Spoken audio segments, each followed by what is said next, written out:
ಜೋಳದ ರೊಟ್ಟಿ ಮಾಡೋದಕ್ಕೆ ಟೈಮ್ ಇಲ್ದಿದ್ದಾಗ ಕ್ರಿಸ್ಪಿಯಾಗಿ ಪರ್ಫೆಕ್ಟಾಗಿ ಹೆಲ್ದಿ ಆಗಿರೋ ಜೋಳದ ದೋಸೆ ರೆಡಿ ಮಾಡಬೇಕು ಅಂದರೆ ಈ ರೆಸಿಪಿ ಒಂದ್ಸರಿ ಟ್ರೈ ಮಾಡಿ ನೋಡೋಣ ಬನ್ನಿ ಹೇಗೆ ಮಾಡೋದು ಅಂತ. ಮೊದಲಿಗೆ ಒಂದು ಬೌಲಲ್ಲಿ ಜೋಳ, ಅಕ್ಕಿ, ಉದ್ದಿನಬೇಳೆ, ಕುಸುಲಕ್ಕಿ, ಅವಲಕ್ಕಿ, ಕಡಲೆಬೇಳೆ, ಮೆಂತ್ಯ ಕಾಳನ್ನ ಹಾಕಿ ಚೆನ್ನಾಗಿ ನೀರಿನಿಂದ ತೊಳ್ಕೊಳ್ಬೇಕು. ಈಗ ಇದಕ್ಕೆ ನೀರನ್ನು ಹಾಕಿ 8 ಗಂಟೆಗಳ ಕಾಲ ನೆನೆಯೋದಕ್ಕೆ ಬಿಡಿ.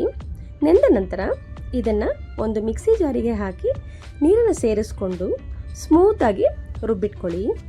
ಈಗ ಇದನ್ನು ಒಂದು ಬೌಲ್ಗೆ ಟ್ರಾನ್ಸ್ಫರ್ ಮಾಡಿಕೊಂಡು ಚಳಿ ಇರೋದ್ರಿಂದ ಉಪ್ಪನ್ನು ಸೇರಿಸ್ಕೊಂಡು ಚೆನ್ನಾಗಿ ಮಿಕ್ಸ್ ಮಾಡಿ ಇಡೀ ರಾತ್ರಿ ನೆನೆಯೋದಕ್ಕೆ ಬಿಡಬೇಕು. ನಂತರ ಮತ್ತೆ ಇದನ್ನು ಒಂದ್ಸರಿ ಮಿಕ್ಸ್ ಮಾಡಿಕೊಂಡು ವಿಡಿಯೋದಲ್ಲಿ ತೋರಿಸೋ ರೀತಿ ಒಂದು ಕಾದ ಹೆಂಚಿನ ಮೇಲೆ ದೋಸೆನ ಹಾಕಿ ತುಪ್ಪದಿಂದ ರೋಸ್ಟ್ ಮಾಡಿದ್ರೆ ಇದು ರೆಡಿ ಆಗುತ್ತೆ.